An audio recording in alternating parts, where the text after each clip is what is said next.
রাজ্য জুড়ে যুবসাথী প্রকল্প কৃষক বন্ধু প্রকল্পের ক্যাম্প শুরু হয়েছে। তবে প্রশ্ন হচ্ছে, এই যুবসাথী প্রকল্পের পাশাপাশি যারা ভূমিহীন কৃষক রয়েছেন তারা কিভাবে ফর্ম ফিল আপ করবেন এবং কিভাবে বছরে 4,000 টাকার সুবিধা এই ক্যাম্প থেকে নিতে পারবেন, মানে ক্যাম্পে আবেদন করে তাদের ব্যাংক অ্যাকাউন্টে টাকা নিতে পারবেন। আজকের এই ভিডিওতে আপনাদেরকে দেখাবো কিভাবে ভূমিহীন কৃষকরা ফর্ম ফিল আপ করবেন, কি কি কাগজপত্র লাগবে। তাছাড়া অনেকেই জানতে চাইছিলেন যারা যুবসাথী প্রকল্পে আবেদন করছেন তারা কি এই ভূমিহীন কৃষক বন্ধু প্রকল্পে আবেদন করতে পারবেন, সেটাও এই ভিডিওর মাঝেই আপনাদেরকে জানিয়ে দেবো। তাই চলুন এক এক করে প্রথমে আমরা ফর্ম ফিল আপটা দেখে নিই। তো এবারে আপনাদেরকে দেখাবো যে সমস্ত কৃষক বন্ধুরা যাদের নিজেদের নামে চাষের জমি নেই, অর্থাৎ ভূমিহীন কৃষক, তারা কিভাবে ফর্মটা ফিল আপ করে 4,000 টাকা সুবিধা বছরে আপনাদের ব্যাংক অ্যাকাউন্টে নিতে পারবেন বা টাকা পাবেন।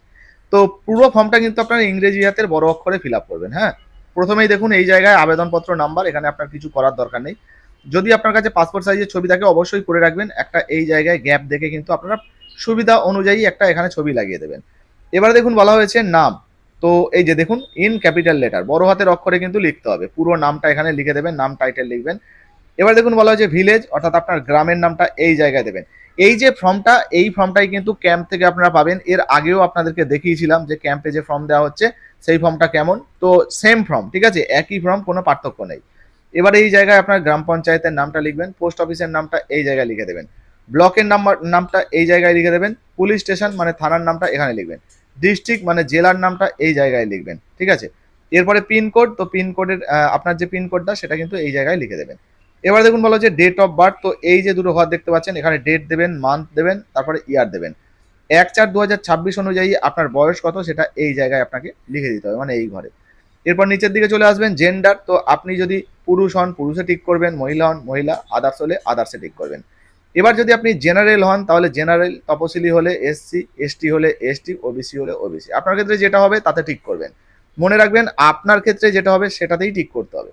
এবার দেখুন বলা হয়েছে মোবাইল নাম্বার, আপনার ব্যাংক অ্যাকাউন্টের সঙ্গে যে মোবাইল নাম্বারটা লিঙ্ক রয়েছে সেই মোবাইল নাম্বারটা এখানে দেবেন, কারণ আপনার ব্যাংকে যখন টাকা পাঠানো হবে যাতে মেসেজটা আপনার মোবাইলে আসে, আপনারা যাতে সহজে বুঝতে পারেন, তো সেই মোবাইল নাম্বারটা দেবেন, পরিবারের অন্য কারো মোবাইল নাম্বার কিন্তু দেবেন না। এরপরে বলা হয়েছে আধার কার্ডের নাম্বার, এই জায়গায় আপনার আধার কার্ডের নাম্বারটা দেবেন, এটা কিন্তু অবশ্যই, অর্থাৎ দিতেই হবে, ঠিক আছে। এরপরে ভোটার আইডি কার্ডের নাম্বার, অর্থাৎ ইপিক কার্ডের নাম্বার, যেটা ইপিক মানে কিন্তু ভোটার, হ্যাঁ, ভোটার কার্ডের নাম্বারটা এখানে আপনি বসিয়ে দেবেন। ব্যাংকের ডিটেলস, এই জায়গাটা কিন্তু সাবধানে ফিল আপ করবেন, ব্যাংকের তথ্য। প্রথমে কি বলা হয়েছে দেখুন, name as per bank account, তো ব্যাংক অ্যাকাউন্ট অনুযায়ী নাম। অনেকে কি করেন এই জায়গায় নিজের যে ব্যাংকের নামটা সেটা বসিয়ে দেন, তো সেটা নয়। এই আপনার যে ব্যাংকের পাসবুক রয়েছে সেই ব্যাংকের পাসবুকে আপনার কি নাম রয়েছে সেটা কিন্তু আপনাকে এই জায়গায় পরিষ্কারভাবে লিখতে হবে, ঠিক আছে। এরপরে দেখুন বলা হয়েছে অ্যাকাউন্ট নাম্বার, তো এই অ্যাকাউন্ট নাম্বারের জায়গায় এখানে আপনার যে ব্যাংকের অ্যাকাউন্ট নাম্বার সেই অ্যাকাউন্ট নাম্বারটা বসিয়ে দেবেন। একটাও কিন্তু ভুল করবেন না, কারণ এই ব্যাংকে টাকা ঢুকবে, ফলে ভুল করলে আপনার ব্যাংক অ্যাকাউন্টে কিন্তু টাকা ঢুকবে না। এরপরে দেখুন বলা হয়েছে আইএফএসসি কোড, তো আপনার ব্যাংকের যে পাসবই রয়েছে সেখানে আইএফএসসি কোড নাম্বার দেওয়া রয়েছে, দেখে দেখে বসিয়ে দিন। ব্যাংকের নাম, এইবারে দেখুন ব্যাংকের যে নাম সেই ব্যাংকের নামটা বসাবেন। এক্ষেত্রে আপনার যদি স্টেট ব্যাংক হয় তাহলে state bank of India, bank of Baroda হলে ব্যাংক অফ বরোদা, যে নামটা হবে সেটা বসাবেন। তারপরে ব্রাঞ্চের নাম, মানে আপনার ব্যাংকটা কোনখানের, তো সেই ব্রাঞ্চের নামটা কিন্তু এখানে বসাতে হবে। এরপর দেখুন বলা হচ্ছে অ্যাকাউন্ট টাইপ, তো অ্যাকাউন্টের যে ধরন, আপনার যদি সেভিংস অ্যাকাউন্ট হয় তাহলে সেভিংসে টিক দিন, যদি আপনার কারেন্ট অ্যাকাউন্ট হয় তাহলে কারেন্ট অ্যাকাউন্টে টিক দেবেন। তবে কারেন্ট অ্যাকাউন্ট সাধারণত যারা বিজনেস করেন তাদের জন্য, ফলে আপনাদেরকে জানাবো সেভিংস অ্যাকাউন্টেই আপনি টিক দিন, কারেন্টটা না দেওয়াটাই ভালো হবে, থাকলে দেবেন, না দেওয়াটাই কিন্তু ভালো। এরপর দেখুন বলা হয়েছে উইথ ফটোগ্রাফ ব্যাংক পাসবুক, অর্থাৎ ব্যাংক পাসবুকের যে প্রথম পাতার জেরক্স তো আপনাকে জমা করতে হবে, সেই জন্য আপনি এখানে একটা টিক দেবেন। ক্যান্সেল চেক, যদি আপনি ক্যান্সেল চেক দেন তাহলে এই জায়গায় টিক করবেন, না হলে কিন্তু দেওয়ার প্রয়োজন নেই। এরপরে দেখুন নিচের দিকে নমিনি ডিটেলস, এই যে জায়গাটা, এই পুরো সেকশনটা কিন্তু নমিনির, হ্যাঁ, আপনি যাকে নমিনি করছেন তার। এবার দেখুন বলা হয়েছে মনোনীত ব্যক্তি তথ্য, মানেই নমিনির ডিটেলস দিতে হবে। কি বলা হয়েছে মনোনীত ব্যক্তির নাম, এই জায়গায় আপনি নমিনির নাম দিয়ে দেবেন। এই যে ফাঁকা বক্সটা রয়েছে এখানে, এই বক্সে নয় কিন্তু, হ্যাঁ, এই বক্সে দেবেন নমিনির নামটা।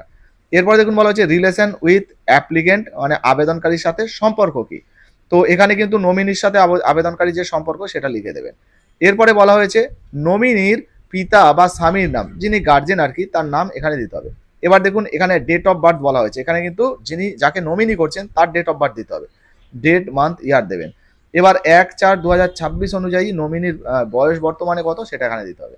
এবার দেখুন বলা হয়েছে আচ্ছা আপনি আপনার ছেলেকে নমিনি করতে পারেন, স্ত্রীকে নমিনি করতে পারেন, আপনার সেটা খুশি, হ্যাঁ। এবার দেখুন বলা হয়েছে নেম অফ গার্জেন।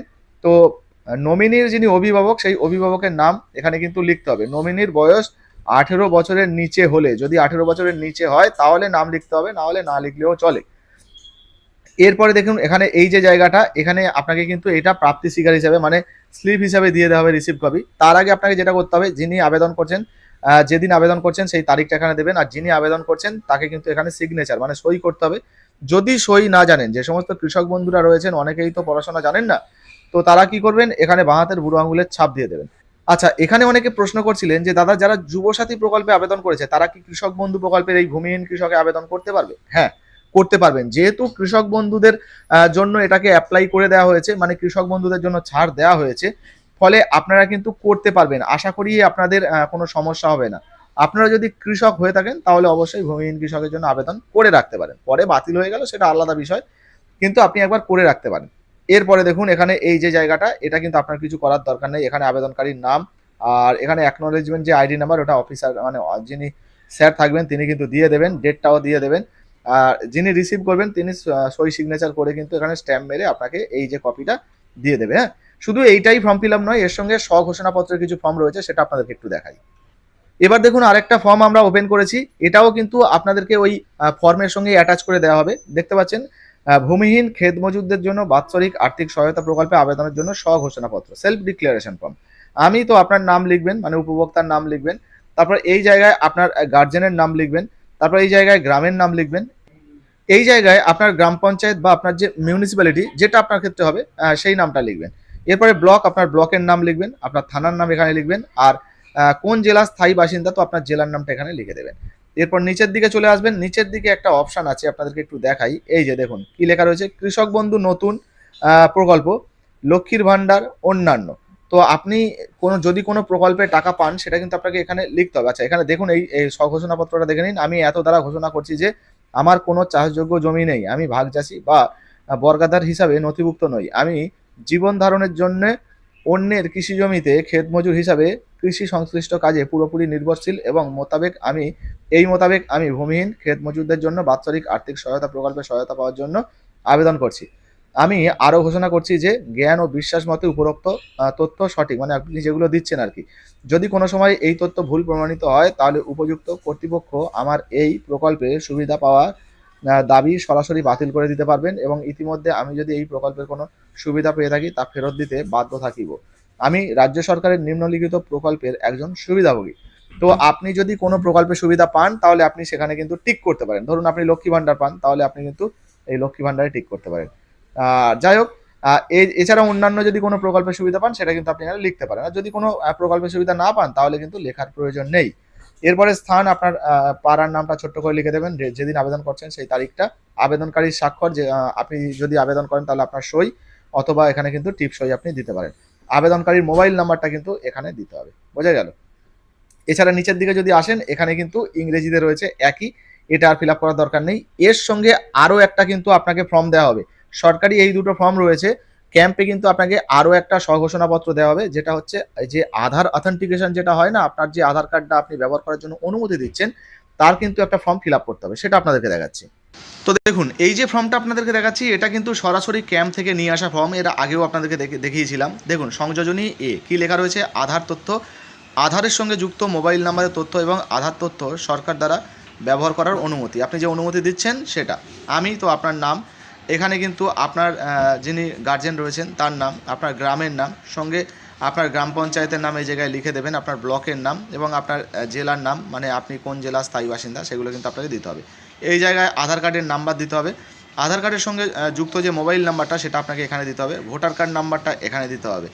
এরপর নিচের দিকে চলে আসুন, এখানে দেখুন আবেদনকারী যিনি আবেদন করছেন সেই আবেদনকারীর স্বাক্ষর বা টিপসই দিতে হবে, স্থান লিখতে হবে, তারিখ লিখতে হবে। তো এইটা লিখে বাকি যে ডকুমেন্টগুলো আপনার প্রয়োজনীয় তথ্য, যেমন আপনার ভোটার কার্ড, আধার কার্ড, সঙ্গে আপনার ব্যাঙ্ক অ্যাকাউন্টের পাসবই, মানে ব্যাঙ্ক অ্যাকাউন্ট পাসবইয়ের যে জেরক্স, প্রথম পাতার জেরক্স, সেগুলো, সঙ্গে কাস্ট সার্টিফিকেট থাকলে সেইগুলো, সেই সমস্ত ডকুমেন্ট নিয়ে কিন্তু আপনারা এই যে ক্যাম্প হচ্ছে এই ক্যাম্পে গিয়ে জমা করে দেবেন। যদি আপনারটা অ্যাপ্রুভ হয়ে যায় তাহলে আপনিও কিন্তু বছরে 4,000 টাকার সুবিধা আপনার ব্যাঙ্ক অ্যাকাউন্টে পেতে থাকবেন। দুটো কিস্তির মাধ্যমে 2,000 করে কিন্তু আপনারা আপনাদের ব্যাঙ্ক অ্যাকাউন্টে টাকা পাবেন।